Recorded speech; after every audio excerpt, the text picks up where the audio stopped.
Assalamualaikum. Saya Muhammad Noor bin Abdul Hamid dan pasangan saya Asmani binti Sulaiman membuat majlis pada hari ini 16 hari bulan 9 2025 di Mini KT Hall.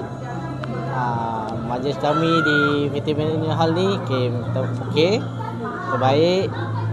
Tentang servis di KT Mini Hall ni memang terbaik lah. Semasa rundingan pun okey, semuanya teratur. Cara layanan pun okey. Decoration dia memang cantik. Bagi saya memang cantik lah untuk saya ni dengan pasangan saya.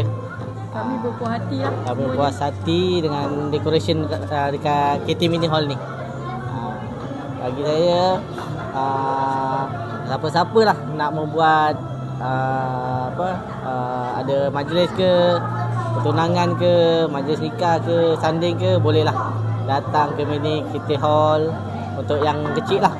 Dan ada tempat yang besar. Dari mana saya mengenali tempat ni? Daripada kita punya saudara lah yang rekomen tempat ni. Apapun, kami ucapkan terima kasih kepada Mini KT Hall kerana memberi layanan dan majlis yang terbaik lah. Terima kasih